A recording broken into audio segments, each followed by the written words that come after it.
ஆண்டவராகிய இயேசு கிறிஸ்து நாமத்தினாலே நல்மேய்ப்பர் சபையின் சார்பாக எங்களுடைய வாழ்த்துக்கள். இந்த நிகழ்ச்சி மூலமாக உங்களை சந்திப்பதிலே எங்களுக்கு அதிகமான மகிழ்ச்சி உண்டு. இயேசு நாமத்தினாலே இந்த ஊழியம், நல்மேய்ப்பர் சபை ஊழியம் மாமல்லபுரத்திலே கடந்த 40 ஆண்டுகளாக செய்து வருகிறோம். அருகில் உள்ள கிராமங்கள், அருகில் இருக்கிறதான பல்வேறு கிராமங்களில் இயேசுடைய சுவிசேஷத்தை நாங்கள் அறிவித்து வந்திருக்கிறோம். இன்றைக்கும் ஒரு சில வசனங்களை உங்களோடு ஷேர் பண்ண ஆண்டவர் கொடுத்த இந்த அருமையான வாய்ப்புக்காக, சந்தர்ப்பத்திற்காக நாங்கள் தேவனுக்கு நன்றி சொல்கிறோம். எங்கள் சபையாரோடு, நல்மேய்ப்பர் சபையாரோடு இன்றைக்கு உபவாச நாளிலே, வெள்ளிக்கிழமை உபவாச நாளிலே இந்த வசனங்களை ஒரு சுருக்கமாக ஷேர் பண்ணி ஆண்டவர் கொடுக்கிற அந்த வார்த்தைகளை நாம் தியானம் பண்ண போகிறோம். லூக்கா சுவிசேஷம் 18வது அதிகாரம் 1 வசனமும் 8ஆம் வசனமும் நாம் வாசிக்க போகிறோம். 7, 8 சார். சோர்ந்து போகாமல் எப்பொழுதும் ஜெபம் பண்ண வேண்டும் என்பதை குறித்து அவர்களுக்கு அவர் ஒரு ஓமை சொன்னார் என்று வாசிக்கிறோம். என்ன ஓமை? ஒரு பட்டணத்திலே ஒரு விதவை இருந்தால் அந்த விதவை தன்னுடைய வழக்கை ஜட்ஜிடத்திலே அடிக்கடி சொல்லியும் தீர்க்கப்படாமல் இருந்த வழக்கு ஒரு நாள் அந்த ஜட்ஜி, அந்த நியாயாதிபதி, இந்த பெண் என்னை தொடர்ந்து அலட்டி கொண்டிருக்கிறாள், தொந்தரவு செய்கிறாள், எனவே இந்த வழக்கை தீர்த்து வைப்பேன் என்று ஒரு நாள் அந்த நியாயாதிபதி ஜட்ஜி முடிவெடுத்து அந்த பெண்ணின் வழக்கை தீர்த்து வைத்தார். அதை ஓமானமாக இயேசு சொல்கிறார். அப்படியே இன்றைக்கும் அவரை நோக்கி 6, 7, 8 வசனங்களை வாசிக்கலாம். பின்னும் கர்த்தர் அவர்கள் நோக்கி அநீதியுள்ள அந்த நியாயாதிபதி சொன்னதை சிந்தித்து பாருங்கள். அந்தபடியே தேவன் தம்மை நோக்கி இரவும் பகலும் கூப்பிடுவர்களாகிய தம்மால் தெரிந்து கொள்ளப்பட்டவர்கள் விஷயத்தில் நீடிய பொறுமையுள்ளவராயிருந்து நியாயம் செய்யாமல் இருப்பாரோ, சீக்கிரத்திலே அவர்களுக்கு நியாயம் செய்வார் என்று சொல்கிறேன். ஆகிலும் வரும்பொழுது விசுவாசத்தை காண்பார். நன்றாக கவனிங்கள் எனக்கு பிரியமானவர்களே. ஆண்டவர் எப்பொழுதும் ஒரு வார்த்தை சொன்னால் அதை நிறைவேற்றுவதிலே மிகவும் கவனமாயிருப்பார். மனுஷனைப் போல சொல்லி செய்யாதவர் அல்ல, அவர் மனம் மாற மனிதர் அல்ல என்று வேதவசனம் தெளிவாய் சொல்லுகிறது. ஆண்டவர் ஒன்றை சொன்னால் அதை நிறைவேற்றியே தீர்ப்பார். இங்கே சொல்லுகிறார், அவரை நோக்கி இரவும் பகலும் கூப்பிடுகிற மக்கள் யாராயிருந்தாலும், எந்த சகோதரனோ எந்த சகோதரியோ, அன்பு சகோதரனே சகோதரியே, இந்த வார்த்தையை நீ எங்கிருந்து கேட்டாலும் சரி, நீ இருக்கிற இடம் எந்த ஒரு இடமாக இருக்கலாம், எந்த ஒரு சூழ்நிலை இருக்கலாம், ஆனால் ஒரே ஒரு நிபந்தனை ஆண்டவர் சொல்கிறார், நீங்கள் அவரை நோக்கி கூப்பிட வேண்டும். இயேசுவே என்னுடைய தேவை சந்தியும், இயேசுவே என்னுடைய இந்த பிரச்சனையிலிருந்து விடுதலை தாரும் என்று ஒரே ஒரு வார்த்தை சொல்லும்படி கர்த்தர் அழைக்கிறார். ஏசப்பா எனக்கு உதவி செய்யுங்க அப்படின்னு சொல்லணும், அவ்வளோதான். அப்படி கூப்பிடுவர்களுக்கு அவர் சொல்கிறாரு, சீக்கிரத்திலே அவர்களுக்கு நியாயம் செய்வார் என்று உங்களுக்கு சொல்லுகிறேன். சீக்கிரமாய் செய்கிற தேவன் ஆண்டவர் சொல்கிறாரு, ஏற்ற காலத்தில் தீவிரமாய் நடப்புகிற கர்த்தர் என்று நாம் வாசிக்கிறோம். ஏசாயா தீர்க்க புஸ்தகத்தில் நம்ம படிக்கிறபடி ஏற்ற காலத்தில் சீக்கிரமாய் செய்கிற தேவன். கானா ஒரு கல்யாணத்தில் திராட்சை ரசம் தீர்ந்து விட்டது. அங்கே இயேசுவின் தாயார் சொல்கிறார்கள், திராட்சை ரசம் இல்லை மகனே, இவர்களுக்கு திராட்சை ரசம் கொடுக்க வேண்டும் என்று சொன்னபோது இயேசு சொல்கிறாரு, அம்மா என்னுடைய வேலை, என் டைம் இன்னும் வரவில்லை, my time yet not come, என் வேலை இன்னும் வரவில்லை அப்படின்னு சொல்ல. ஏனென்றால் அவர் என்ன எதிர்பார்க்கிறார்? அந்த திருமண வீட்டார் இயேசுவிடத்தில் வந்து, ஆண்டவரே எங்களுக்கு திராட்சை ரசம் இல்லை, இந்த குறைவு இருக்கிறது, இதை நிறைவு செய்யும், இதை சரிப்படுத்தும், கொஞ்சம் பேருக்கு அந்த பானம், அந்த குடிக்க கொடுக்கிற அந்த திருமண விருந்து கொடுக்கிற அந்த பானம் இல்லை என்று அவரிடத்திலே அவர்கள் சொல்ல வேண்டும் என்று இயேசு எதிர்பார்த்தார். அதே போல் திருமண வீட்டார் வந்து இயேசுவிட்டு சொல்கிறாங்க, ஐயா இப்பொழுது எங்களுக்கு திராட்சை ரசம் இல்லை. அதை வேறு வார்த்தையில் நம்முடைய சொற்களை சொல்லப்போனால் ஜூஸு, திராட்சை ஜூஸு தீர்ந்து விட்டது என்று சொன்னார்கள். என்ற சிலவில் ரசம் என்ற வார்த்தை சிலருக்கு வேறு அர்த்தத்தை குறிப்பதாக இருக்கக்கூடாது என்பதற்காக நான் இந்த வார்த்தையை பயன்படுத்துகிறேன். திராட்சை ஜூஸு இல்லை ஆண்டவரேன்னு சொல்கிறாங்க. உடனே இயேசு என்ன சொல்கிறாரு, அங்கே இருந்ததான கற்சாடிகளை தண்ணீரால் நிரப்ப சொல்கிறார். அப்படி நிரப்பின போது ஆண்டவர் தண்ணீரை திராட்சரசமாய் மாற்றினார். லேலுயா, லேலுயா சொல்லுங்கள், சத்தமாக சொல்லுங்கள். ஆமேன். ஏன்னா உங்களுடைய அந்த சத்தம் பதிட்டுன்னா இப்போ என்ன சொல்கிறாரு ஆண்டவரே, என்ன சொல்கிறாரு, தண்ணீரை திராட்சரசமாக இயேசு மாற்றினார். தண்ணீரை திராட்சரசமாய் மாற்றினார். தண்ணீரை ரசமாக மாற்றினார் அதிசயம். தண்ணீரை ரசமாக மாற்றினார் அதிசயம். வெறும் தண்ணீரை திராட்சரசமாய் மாற்றினார் அதிசயம். தண்ணீரை திராட்சரசமாய் மாற்றினார் அதிசயம். சயங்கள் செய்கிறவர் நம் அருகில் இருக்கிறார். அற்புதங்கள் செய்கிறவர் நம் நடுவில் இருக்கிறார். கடலை இரண்டாக பிளந்திட்டார் அதிசயம். செங்கடலை இரண்டாக பிளந்திட்டார் அதிசயம்.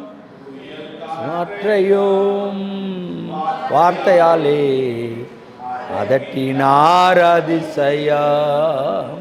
புயல் காற்றை தாம் வார்த்தையாலே அதட்டினார் அதிசயம். சயங்கள் செய்கிறவர் நம் நடுவில் இருக்கிறார். அற்புதங்கள் செய்கிறவர் என்றும் நமக்குள் வசிக்கிறார். யோவான் சுவிசேஷம் 2ஆம் அதிகாரம்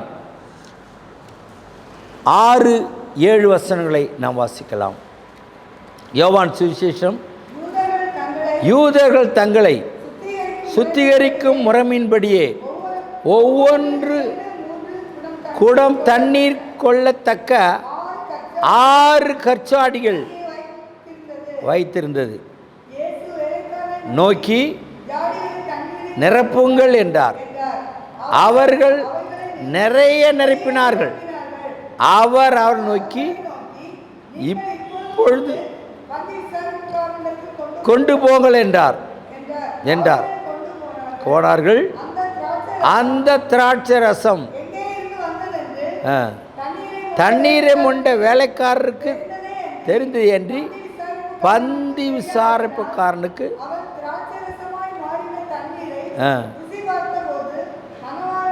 அழைத்து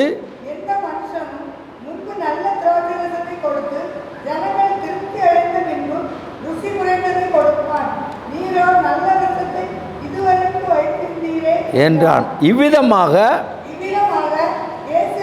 முதலாம் அற்புதத்தை கானாவுள்ளே செய்து தம்முடைய மகிமையை வெளிப்படுத்தினார். அவரிடத்தில் விசுவாசம் வைத்தார்கள். அல்லேலூயா. முதலாம் அற்புதத்தை ஒரு திருமண வீட்டிலே கர்த்தர் செய்தார். எப்படி செய்தார், ஏன் செய்தார் என்று நீங்கள் ஒரு கேள்வி கேட்டால், அந்த திருமண வீட்டார் இயேசுவிடத்தில் வந்து, ஆண்டவரே எங்களுக்கு திராட்சை ரசம் குறைவுபட்டு விட்டது, பற்றாக்குறை ஆகிவிட்டது என்று கேட்டபோது இயேசு அற்புதம் செய்தார். பிரியமானவர்களே, இந்த வசனத்தை கேட்டுக்கொண்டிருக்கிற நீங்கள் யாராக இருந்தாலும் நீங்கள் செய்ய வேண்டிய ஒரே ஒரு காரியம், இயேசுவே தேவனே அப்பா எங்களுடைய குறைவுகளை நிறைவாக்கும், எங்களுடைய தேவைகளை சந்தியும், எங்களுடைய பிரச்சனைகளுக்கு நீர் பரிகாரம் செய்யும், நாங்கள் இந்த விஷயத்திலே அவதிப்பட்டு கொண்டிருக்கிறோம், கஷ்டப்படுகிறோம், எங்களுக்கு உதவி செய்யும் என்று நீங்கள் அவரை நோக்கி கூப்பிட்டால் ஆண்டவர் உங்களுக்கு இரக்கம் செய்வார். அதைத்தான் சொல்கிறாரு, இரவும் பகலும் தம்மை நோக்கி கூப்பிடுவருடைய விஷயத்தில் தேவன் இரக்கம் செய்யாமல் இருப்பாரோ? அப்படி என்றால் சீக்கிரத்திலே செய்வார். அல்லேலூயா. என்ன சொல்றாரு? சீக்கிரத்திலே, தாமதம் செய்ய மாட்டார். ஆண்டவர் நம்முடைய தேவையை அறிந்து உடனே செய்கிற தேவன். அல்லேலூயா. அன்றைக்கு சாரிபாத் ஊர் விதவை கொஞ்சம் மாவும் கொஞ்சம் எண்ணெய் இருந்தபோது தான் உண்டு நானும் என் பிள்ளையும் மரிக்க போகிறோம்னு சொன்னாங்க.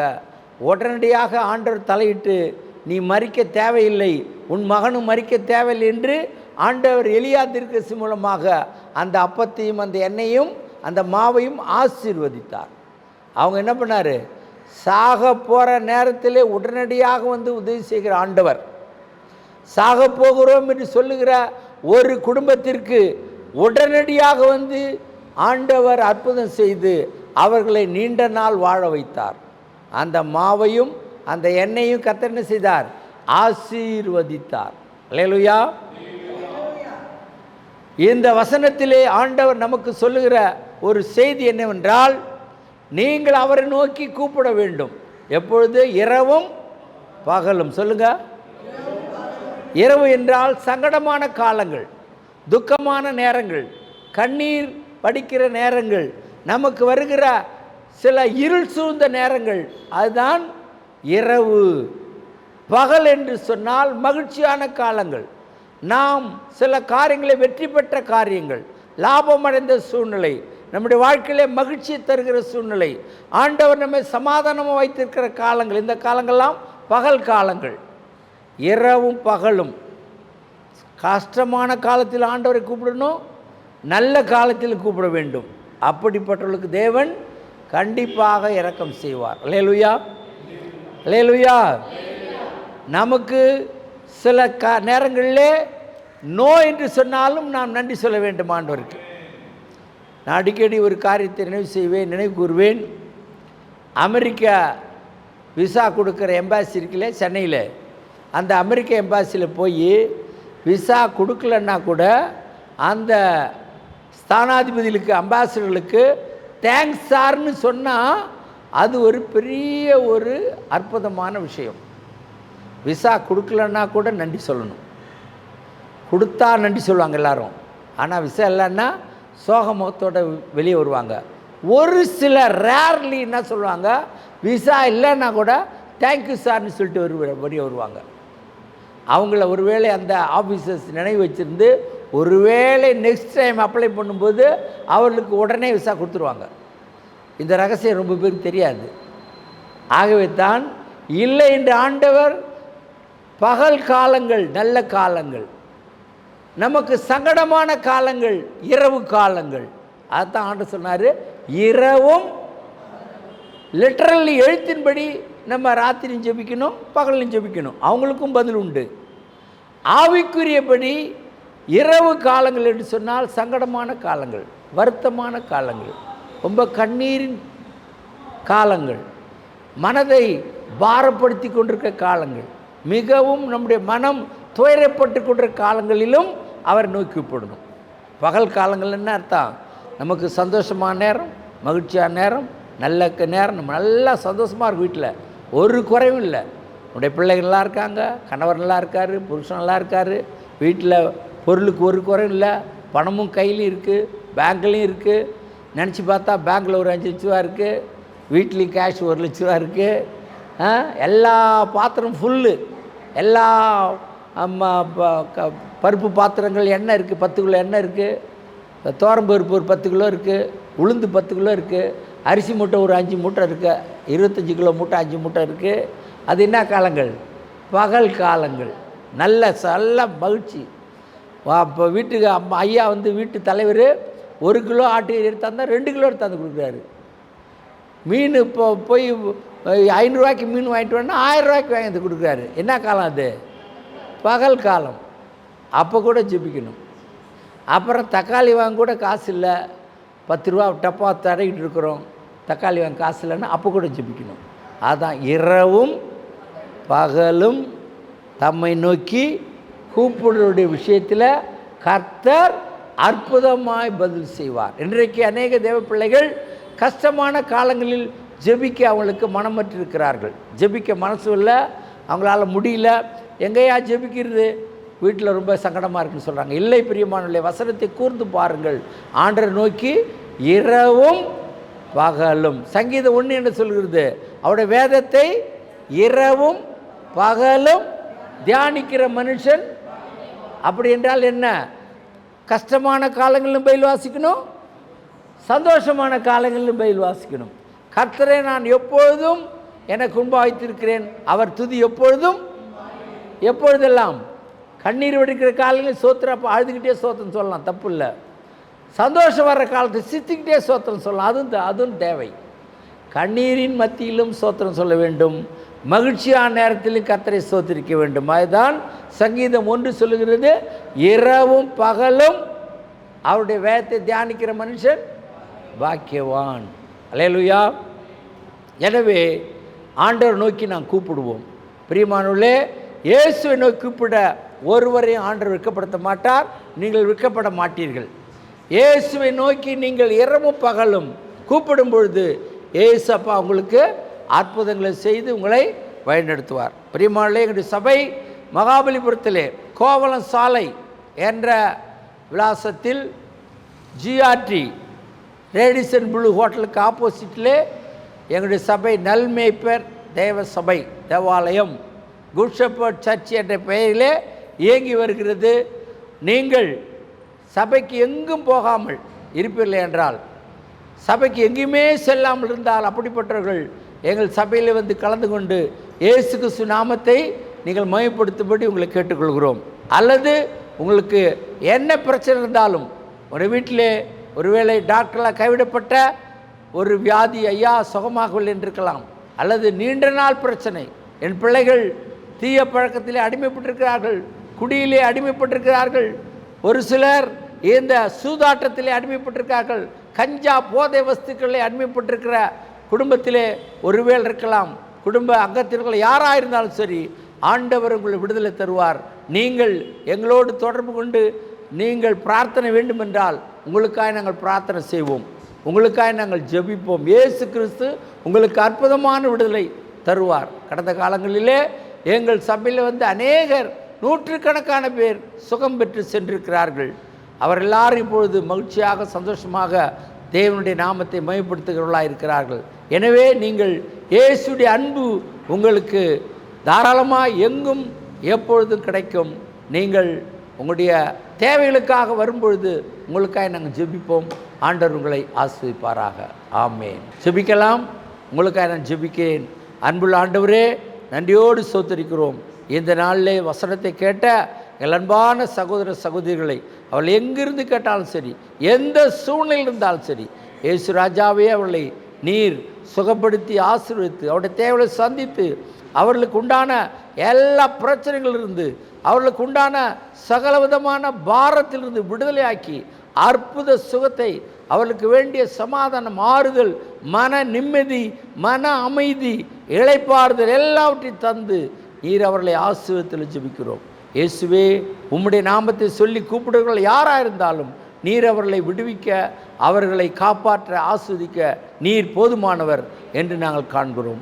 உம்முடைய ஜனங்களை ஆண்டவரே இன்றைக்கு ஆஸ்வதியும். உம்மை நோக்கி கூப்பிடுறவர்கள் எந்த இடத்தில் இருந்தாலும் சரி, எந்த மொழி பேசுகிற மக்களாக இருந்தாலும் சரி, எந்த சூழ்நிலை இருந்தாலும் சரி, அவர்கள் ஏழையோ பணக்காரர்களோ படித்தவரோ படியாதவர்களோ, அவர்கள் கிராமத்தில் உள்ளவர்களோ நகரத்தில் பட்டணத்தில் உள்ளவர்களோ யாராக இருந்தாலும் அவர்களுக்கு வேண்டிய தேவைகளை அற்புதமான இயேசுவை நீ சந்தித்து அவர்களை ஆசீர்வதிக்க வேண்டும் என்று நாங்கள் இந்த நேரத்தில் மனதார ஜெபிக்கிறோம்.